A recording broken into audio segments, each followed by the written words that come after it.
안녕하세요. 친절한 꼰대씨입니다. 오랜만에 다시 돌아왔네요, 이쪽으로. 자, 오늘 일단 할 거는 그냥 아이소메트릭 뷰 잡고요. 카메라 세팅해서 렌더링 돌리는 것까지만 할 거예요. 내부 라이팅은 다음 시간으로 넘기겠습니다. 시작하기 전에 일단은 전체적으로 재질 적용은 되어 있는 상태고요. 자, 이렇게 지금 재질 적용은 전체적으로 해놓은 상태이기는 한데, 요 바닥 재질만 한번 제가 설명을 드릴게요.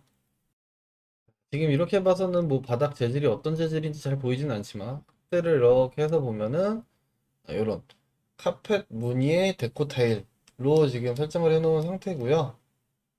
이게 뭐 잘 보이지는 않지만 여기에서 패턴이 이어지지 않게끔 해 놨어요. 제가 타일 재질 만드는 영상 한번 찍어서 올린 적이 있는데 그거 참고해 보시면 되시고요. 자, 일단 카메라 설치부터 한번 해볼게요. 여기 뭐 시트도 에칭 시트 들어가야 되는데 일단 그거는 제외하고요. 일단은 우선적으로 카메라 먼저 잡아 보겠습니다. 일단 뭐 프리뷰 모드에서는 조금 버벅거리니까 쉐이드 모드로 일단 돌아가서 카메라를 설정을 해볼게요. 자, 실질적으로 아이소메트릭이라고 하면은 이렇게 각도가 여기에서 여기 각도가 60도, 여기 각도가 30도, 30도 뭐 이렇게 잡아주고 그다음에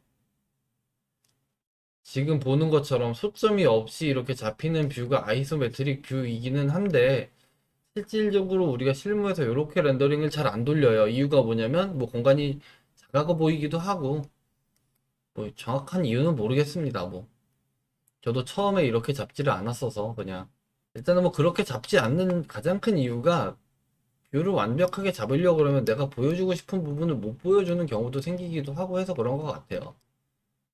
그래서 일단 카메라를 한번 설치를 해볼게요. 카메라는 제가 설치를 할 때 이렇게 퍼스펙티브 모드에서 설치를 할 거고요.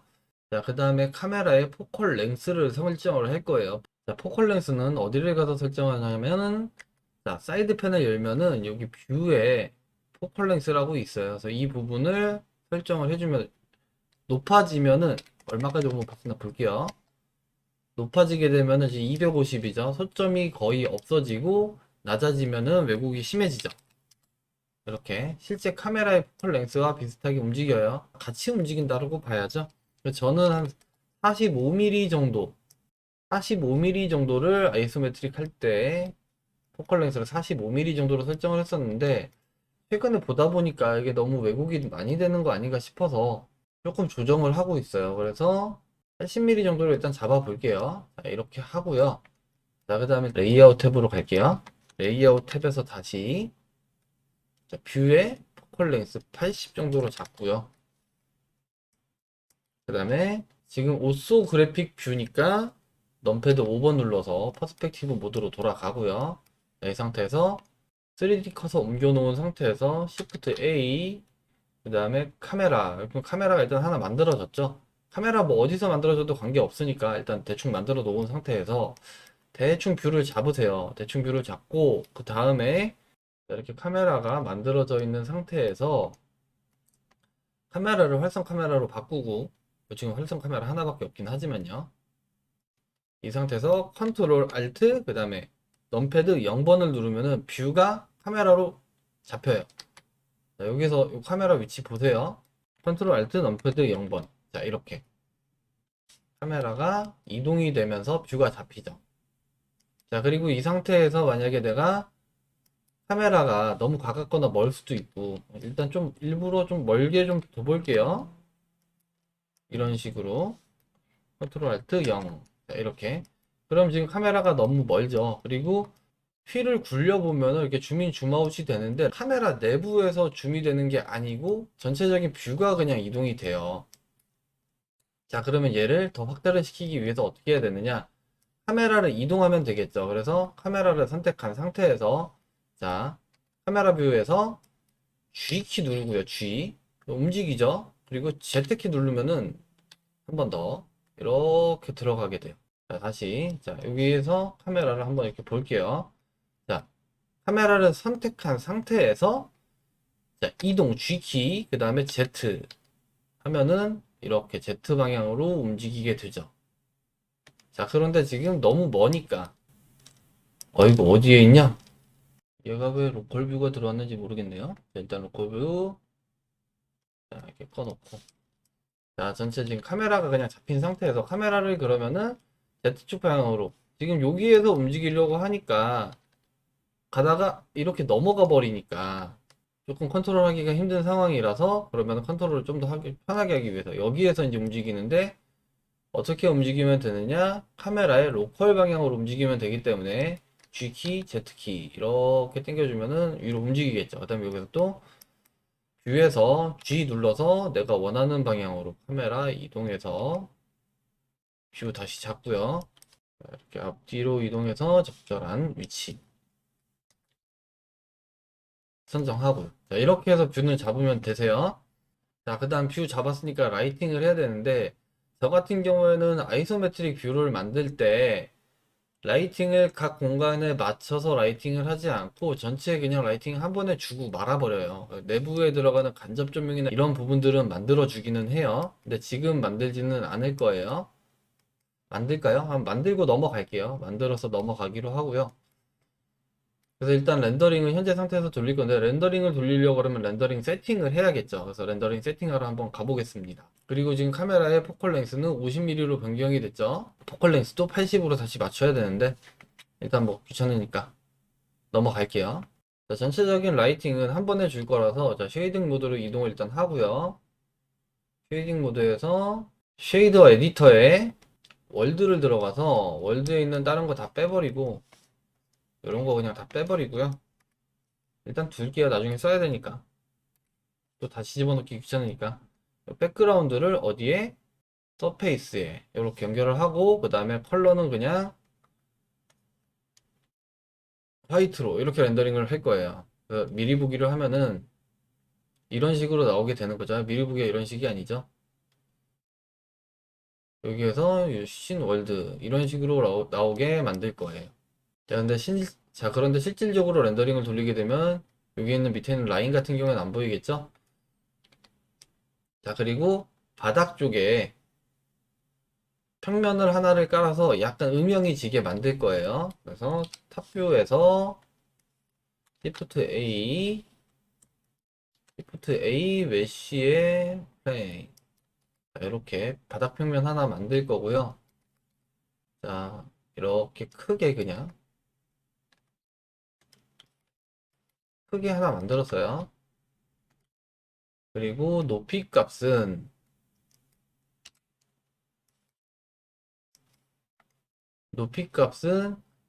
바닥 기준면 내가 만든 바닥 기준면에서 한 10cm 정도만 밑으로 내려줄 겁니다. 그러면 아이템에 자 월드 Z를 마이너스 100을 잡으면 되겠죠.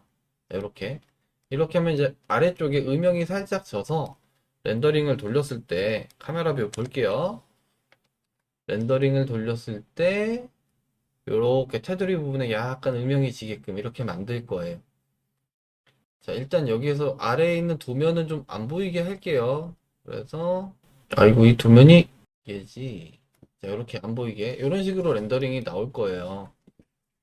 제가 생각할 때 아이소메트릭은 공간에 대한 조명에 대한 느낌이라기보다는 전체적인 공간의 사이즈나 뭐 이런 거를 보기 위한 용도라고 생각을 하기 때문에 이렇게 설정을 할 거고요. 자, 그다음 아까 얘기했듯이 간접 조명 하나 만들어서 넣어야죠. 그래서 정면에서 바라봤을 때 여기다가 라이트를 하나를 넣을 거기 때문에 자 Shift A 라이트에 에어리어 라이트로 줄 거예요. 에어리어 라이트로 줄 거고 에어리어 라이트는 지금 보면은 이렇게 바닥면으로 쏘고 있죠. 근데 벽면으로 쏴야 되니까 얘를 회전을 해야겠죠. 그래서 회전 어느 방향? X축으로 얼마나? 90도 이렇게 Y축으로 돌렸어야 되네요. 그러면은 이렇게 돌려주면 되고요. 그 다음에 탑뷰에서 봤을 때 얘를 일단 위치 이동을 시켜야겠죠. 위치가 어디냐면은 여기에 들어갈 거예요. 여기 요 사이에. 그래서 이 정도 위치에 들어가게끔 갖다 놓고요. 이거 회전할 때는 여기에는 점 누른 상태에서 이렇게 드래그 해도 돼요.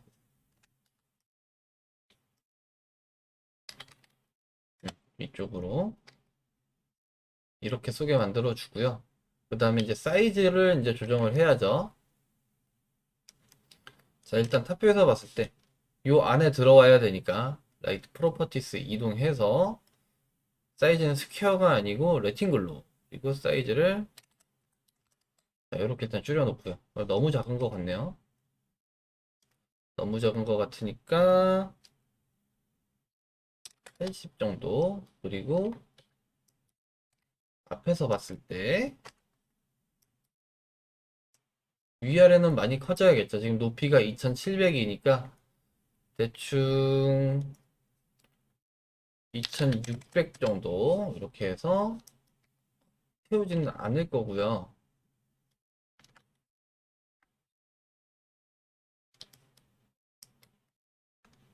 자, 그리고 색상은 하얀색이 아니고 유즈 노드, 이렇게 하얀색이 아니고 색온도를 입혀줄 거예요. 그래서 블랙바디 노드를 활용할 거고요. 컬러에 연결하고 색온도는 한 3200 켈빈 정도 이렇게 맞춰줄 거예요. 그리고 아이소메트릭을 돌릴 때는 제가 파워 값을 루멘 값으로 해서 맞추지는 않을 거예요. 그냥 렌더링 이미지상 봤을 때 적당히 나오는 정도로, 보기 좋은 정도로 그냥 맞출 겁니다. 자, 그러면은 렌더링을 한번 돌려볼게요.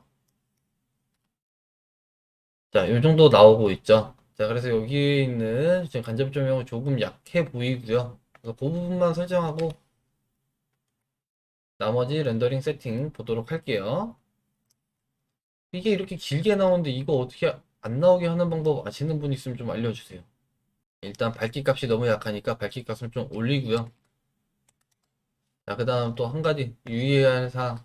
지금 카메라 만들어 놨죠. 카메라. 지금 카메라를 만들어 놨는데 카메라가 저는 지금 제가 만든 애드온 사용하고 있기 때문에 이렇게 나와요. 근데 지금 이렇게 나오면 안 되고 EV는 그냥 0으로 이렇게 설정을 할 거예요. 지금 카메라를 만들고 아무것도 안 건든 상태였기 때문에 ISO가 그냥 0으로 고정이 되어 있어서 그냥 EV가 0인 상태랑 똑같았었어요. 그래도 혹시나 나중에 건드려서 생길 오류를 피하기 위해서 미리 건드려 놨고요.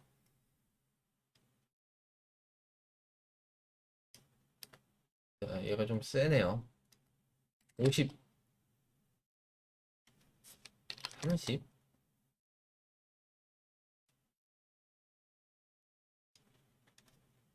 10? 이 정도 나오면 될 것 같아요. 자, 그래서 이제 나머지 렌더링 세팅 한번 하러 가봅시다. 자, 여기에서 우리가 건드려야 되는 게 여러 가지가 있는데, 자, 두 번째. 이름들을 몰라서 저도 읽으면서 갈게요. 렌더 프로퍼티스에서 건드려야 되는 거는 일단 렌더링 엔진은 사이클스 엔진 사용할 거고요. EV 엔진 사용하지 않을 거예요. 이유는 뭐냐면 이렇게 나와요. 뭐 물론 좋은 품질로 만들어낼 수 있어요. 만들어낼 수는 있는데 그 과정이 상당히 좀 귀찮기도 하고, 그리고 유리 반사가 조금 잘 안 나와서 일단 사이클스 엔진을 사용할 거고요. 그리고 디바이스는 꼭 GPU를 같이 계산하게끔, 그러니까 그래픽 카드 같이 계산하게끔 해주시고요. 한번 해보시고 이게 CPU만 놓는 게 더 빠르다 싶으면 CPU만 놓으시면 되세요. 자, 그 다음에 이제 최종 렌더링을 돌릴 거기 때문에 뷰포트에 대한 부분은 그냥 일단 넘어가고요. 뷰포트는 이제 뷰포트 렌더링에 대한 설정 값이어서 지금 샘플 값을 많이 내려놓은 상태죠. 자, 우리가 봐야 되는 건 렌더링 세팅인데, 렌더링 세팅은 노이즈 스레숄드는 0.01로 두고 맥스 샘플은 4096인데 저는 조금 내려볼게요. 2048 정도로. 자, 그리고 디노이즈는 적용할 거고요. 디노이즈는 크게 건들지 않을 거예요. 디노이저 엔진에 대한 종류인데 지금 현재로서는 이 오픈 이미지 디노이저가 좋다고 그래요. 그래서 뭐 한번 비교해 보시고 본인의 느낌이랑 잘 맞는 걸로 설정을 하시면 되실 것 같고요. 그래서 상세한 내용은 제가 다 살펴보지는 않을게요. 제가 건드는 부분들만 일단 건들면서 넘어갈게요. 자, 밑에 있는 라이트 바운스 부분은 제가 안 건들 거고요. 요건 한번 설명드렸었죠. 0이면은 한 번 나가고 그냥 조명이 사라지는 거고, 올라가면은 여러 번 바운스가 일어나는 거죠. 바운스가 여러 번 일어나면 일어나는 만큼 당연히 더 씬 자체가 더 밝아지겠죠. 자, 그 다음 쭉 내려가서 제가 건들 거는 여기에 있는 커스틱을 끄는 거. 이거는 왜 끄는지 한번 말씀은 드렸었고요. 렌더링을 좀 더 빠르게 하기 위해서 커스틱을 끄는 거예요. 그리고 노이즈도 좀 사라지고요. 자, 아래 부분에서는 이번 세팅에서는 건들 부분은 없어요. 건들 부분은 없고 여기는 컬러 매니저에 하나 있죠. 이제 저는 리니어 상태로 렌더링을 돌려서 내보내기를 할 거기 때문에 필름익을 적용시키면 안 되고 여기에서 스탠다드 이 상태로 렌더링을 돌려야 되는 거죠. 그리고 현재 디스플레이 디바이스가 sRGB이기 때문에 자, 렌더링 돌린 거를 sRGB 보정을 한 상태로 보여주는 거고요. 이 부분을 만약에 넌으로 바꾸게 되면 리니어 상태로 보여지게 됩니다. 자, 이렇게 렌더링을 돌릴 거예요. 여기서는. 자, 그 다음 세 번째에 있는 아웃풋 프로퍼티스 들어가 볼게요. 자, 포맷에 있는 위에 있는 사이즈는 가로, 세로 렌더링 비율이에요. 그래서 만약에 내가 A3 용지 기준으로 본다. 그러면은 A3는 297-420이고 해당 DPI를 300dpi로 설정할 거다. 그러면은 계산하는 방법들이 나와 있어요. 인터넷에서 한번 찾아서 그냥 설정해 보시면 되시고요. 저는 일단 귀찮으니까 이 정도는 돌리죠. 뭐 그냥 1920에 1080 그러니까 FHD 해상도로 그냥 렌더링을 돌릴 거고요. 여기에는 프레임 레이트는 제가 애니메이션 렌더링 돌릴 게 아니기 때문에 전혀 관계가 없고요. 밑에 있는 프레임 레인지도 전혀 상관이 없죠. 여기까지는 아예 그냥 요거는 필요가 없어요. 자, 여기에 있는 퍼센트를 설정을 하게 되면은 이런 상황인 거예요. 내가 최종 렌더링은 1920에 1080으로 돌릴 건데 미리 보기로 내가 좀 작게 돌릴 거다. 이렇게 하면 10%의 사이즈로 렌더링이 돌아갑니다. 그래서 이렇게 192에 108의 사이즈로 지금 렌더링이 돌고 있죠. 이렇게 나오는 거예요. 그리고 밑에 있는 어셉트는 가로 세로 비율. 이거는 건들면 안 돼요. 건들면 렌더링이 2 이렇게 렌더링 이 비율이 그냥 이렇게 깨져버려요. 지금 최종 내가 나오는 렌더링은 1920에 1080인데 여기가 그냥 2대1 비율로 이렇게 그냥 그러니까 가로를 그냥 두 배로 그냥 불려놔서 이렇게 막 찌그러져요. 그래서 내가 원하는 뷰가 잡히기가 힘들어요. 나중에 뭐 오버스캔 하거나 이럴 때는 이제 쓸 이유가 있을 수도 있어요. 오버스캔 같은 거 할 때는. 그건 나중에 한번 살펴봐야 되니까 일단 넘어가고요. 자, 여기에서는 밑에 있는 아웃풋 같은 경우에는 미리 저장 경로를 설정할 수 있는데 저장해서 나온 이미지를 그냥 따로 저장을 하면 되기 때문에 저는 건들지는 않을 거예요. 그래서 파일 포맷만 그냥 저는 여기에서 오픈 EXR 멀티 레이어 이렇게 저장을 할 거고요. 그리고 풀플로트 그 다음 밑에 있는 자, 메타데이터 같은 경우에는 뭐 렌더링 시간이라든가 뭐 기타 등등 정보 등이 나오는 건데 저는 필요 없고 또 포스트 프로세싱 이건 저도 공부를 안 해봤네요. 일단 넘어갈게요. 제가 공부를 하고 이렇게 좀 영상을 찍어야 되는데 하도 안 건들다 보니까 예전에 공부를 했었는데 다 까먹은 것들도 많아서 자, 그 다음 여기 네 번째 있는 뷰 레이어 프로퍼티스에서는 레이어에 이제 여러 가지 정보들을 넣을 수가 있는 거예요. 일단은 오늘은 여기 넘어갈게요. 나중에 이제 후보정 할 때 이제 쓰는 것들이고요. 일단은 넘어갈게요. 자, 그 다음에 이게 언제였는지 제가 정확하게 기억은 나지 않는데 블렌더가 아마 3.0 넘어가면서 렌더링 방식이 좀 바뀌었어요. 기존에는 이제 렌더링 나오는 방식이 버킷 방식으로 해서 이렇게 네모 하나씩 뛰어다니는 형태였는데 지금 이제 프로그레시브 방식이라 그래서 렌더링을 돌리면은 프로그레시브라는 이름은 뭐 VLA에서 만든 이름이기는 한데 이렇게 점차 렌더링 품질이 개선이 되면서 여기 보면은 샘플 수가 올라가고 있죠. 이렇게 렌더링을 돌리는 방식으로 바뀌었어요. 기존의 버킷 방식으로 돌리는 방법이 있기는 합니다만 계산되는 방식 자체가 달라서 추천드리지는 않아요. 일단은 어디에서 바꾸는지 말씀을 드릴게요. 자, 일단은 이동을 하셔야 되는데 어디로 이동을 하느냐? 여기 렌더 프로퍼티로 이동을 하고요. 여기에서 쭉 내려가서 퍼포먼스 부분에 여기 내려가서 이렇게 보다 보면은 아이고 헷갈려라. 자, 퍼포먼스 일단 다 닫고요. 퍼포먼스에 메모리 항목 보시면은 여기 타일 사이즈가 있죠. 이 타일 사이즈가 지금 2048 렌더링 사이즈로 설정이 되어 있죠. 그래서 요 사이즈를 한 50으로 일단 줄여놔 볼까요? 렌더링을 돌려보면은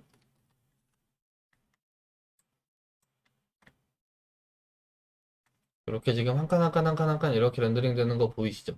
자, 이런 식으로 렌더링이 돼요.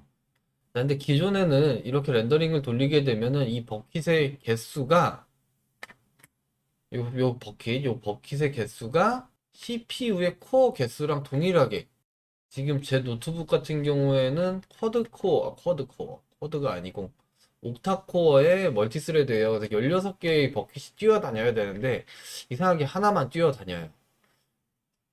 이 부분을 제가 어떻게 설정하는지 솔직히 모르겠습니다. 녹화하다가 중간에 잠깐 또 꽂혀가지고 더 블렌더 3.0이랑 2.93 버전을 열어서 확인을 해봤는데 2.93 버전까지는 버킷 모드와 그 다음에 프로그레시브 모드를 함께 지원을 하고요. 그 다음에 블렌더 3.0 버전부터는 이제 프로그레시브 방식으로만 돌아가요. 이제 사이클스 X인가?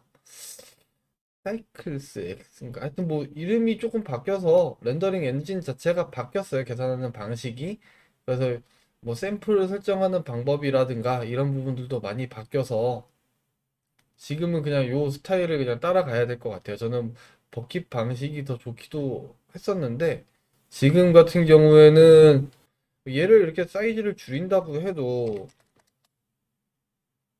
일단 128 정도? 내가 렌더링을 돌리는데 뭐 예를 들어서 이런 상황이죠. 내가 밑에서부터 이렇게 렌더링이 지금 올라왔었죠. 그런데 그게 아니고 위에서부터 내려오게 하고 싶다. 이런 게 설정이 안 되더라고요. 물론 뭐 숨은 설정들이 있어서 우리가 이제 파이썬 스크립트로 접근을 하면은 접근이 될 수도 있어요. 근데 찾아보지는 않은 상태기는 한데 뭐 이런 부분들이 좀 안 좋은 것 같아요. 렌더링이 이렇게 되면은 당연히 더 오래 걸릴 것 같아요. 그래서 현재로서는 렌더링을 돌리는 방식은 이렇게 한 가지 방식이다. 사이클스 엔진일 때, 뭐 EV는 뭐 그냥 실시간 렌더링이니까. 그래서 이렇게 하면 되고, 이 상태에서 일단 렌더링을 돌려볼게요. F12. 렌더링 다 돌면은 다시 오겠습니다. 자, 렌더링이 다 돌아갔고요. 자, 렌더링이 다 돌아간 상태에서 조금 확대해서 볼게요. 지금 보면 디노이즈가 적용이 되어 있기 때문에 노이즈는 전혀 없어요. 전혀 없고 여기 뭐가 뭐 이상하게 나오긴 이상한 게 아니네요. 노이즈는 전혀 없는 상태로 지금 이렇게 픽셀이 깨지는 거는 렌더링 해상도를 너무 낮게 돌려놨기 때문에 그런 거고요. 뭐 충분히 뭐 쓰기에는 부족하지 않을 것 같아요. 이 정도만 되면은 간단하게 쓰기에는 디테일을 올리면 올릴수록 점점 더 잘 나오기는 하겠죠. 자, 렌더링이 다 나왔으니까 일단은 레이아웃 탭으로 다시 이동을 하고요. 여기에서 렌더링 나온 이미지를 또 다시 보고 싶다 그러면은 뷰를 자, 이미지 에디터로 변경을 하고요. 여기에서 여기에 있는 브라우저 이미지 투 링크드 클릭을 하고 여기에서 렌더 리절트를 찾으면 돼요. 근데 지금 이미지가 많이 들어가 있으니까 텍스처가 많이 들어가 있으니까 찾기 힘들죠. 여기서 렌더 검색을 해서 렌더 리절트 이렇게 하면은 여기에서 들어오고요. 그리고 최종적으로 나온 렌더링 이미지를 합성을 하기 위해서는 자, 컴포지터를 하나 열어야겠죠. 그래서 컴포지터에서 유즈 노드 이렇게 하시게 되면은 자, 이미지가 이렇게 여기에서 보이게 되고요. 컴포지터에서 내가 작업을 하면서 지금 렌더링 나온 이미지를 보고 싶으면은 이렇게 계속 변경을 하면서 봐야 되잖아요. 그런데 컴포지터 같은 경우는 백드롭이라는 기능이 있어요. 그래서 백드롭 클릭을 하고 그 다음에 여기서 Shift A 여기에 뷰어 뷰어를 열게 되면은 이미지를 뷰어에다 연결을 할 경우에 이렇게 뒤에 바탕으로 깔려요. 움직이지 않는 이동을 하기 위해서는 자 여기에 있는 뷰에 있는 줌 사이즈를 조정해서 사이즈 조정 그 다음에 옵셋으로 위치 조정 이렇게 하실 수 있으세요. 그리고 여기 가운데 있는 얘를 클릭하면 이렇게 움직일 수도 있어요. 이렇게 깔아놓고 이런 식으로 깔아놓고 후보정을 할 수도 있다. 제가 블렌더에서 후보정은 안 한다고 말씀드렸죠. 간단하게 몇 가지만 보여드릴게요. 지금 렌더링 이미지는 디노이즈가 적용된 이미지고 원본 이미지는 여기 노이즈 이미지라고 하는 이 부분이에요. 그래서 자, 컨트롤 시프트 같이 누르고 클릭을 하면 이렇게 돌아가요. 자, 뷰어는 그냥 꺼버리고요. 백드롭 꺼버리고. 자, 여기에서 볼게요. 여기. 아마 여기쯤에서 한 요 정도면은 노이즈가 많이 낄 것 같아요. 그래서 노이즈 이미지를 이렇게 연결해서 보면은 노이즈 낀 거 보이시죠? 여기 이렇게. 그래서 지금 샘플 수를 2048 정도로 놨는데 제가 볼 때 아이소메트릭 렌더링 돌릴 때는 2048 정도면은 이 정도 노이즈면은 그냥 써도 될 것 같아요. 왜냐면은 실질적으로 사진이 노이즈가 전혀 없으면 오히려 어색하기도 하거든요. 그래서 저는 노이즈가 살짝 낀 이미지를 선호하기도 해요. 그래서 일단 노이즈가 남아있는 이미지는 요거고, 그리고 얘를 후보정한 이미지는 이렇게.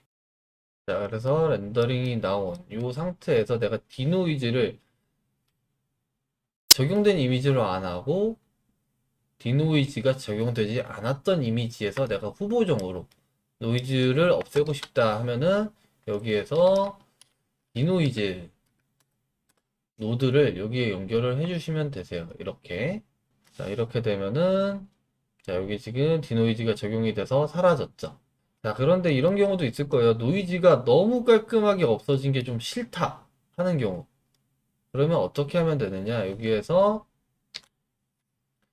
믹스 노드를 하나를 추가를 하고요. 믹스 노드에다가 자, 하나는 노이즈 이미지, 하나는 그냥 이미지 이렇게 두 개를 넣어서 가는 거죠. 여기 디노이즈 필터 따로 쓰지 않고요.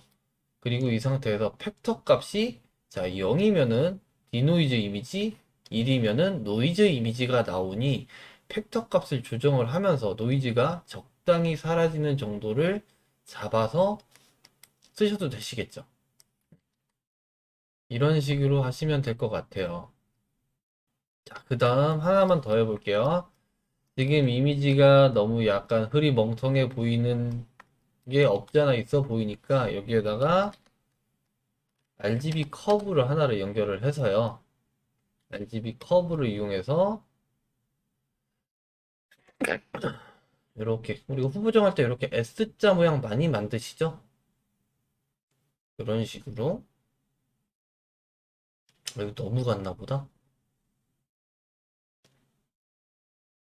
이런 식으로 약간 더 콘트라스트가 더 강해진 이미지로 변경을 했습니다. 자, 뷰어에서 깔고 한번 볼게요. 자, 원래 RGB 커브가 들어가기 전에는 이렇게 나왔었고요. 그리고 RGB 커브가 들어간 이후에는 이렇게 나오고 차이가 있죠, 확실히. 이렇게냐, 이렇게냐. 그러니까 이런 식으로 후보정을 같이가 아니죠. 이 블렌더 내에서 할 수가 있고요. 후보정 기능 굉장히 엄청나게 많아요. 블렌더 내에서 충분히 여러분이 후보정을 거쳐가지고 최종 완성본만 내보내기를 하셔도 괜찮다라는 말씀을 드리면서 오늘 간단하게 이렇게 영상 마치도록 하겠습니다. 이 영상 끝까지 시청해주신 여러분께 진심으로 감사드리고요. 다음 시간에는 이제 내부 공간에 대한 라이팅 배치, 뭐 라이팅 배치 이미 다 제가 팀 영상으로 따로 올려드렸기 때문에 자리만 그냥 배치하고 그냥 렌더링 돌린다고 보시면 되실 것 같으세요. 그래서 그렇게 해서 내부에서 뷰 잡는 거 한번 해보도록 하겠습니다. 감사합니다.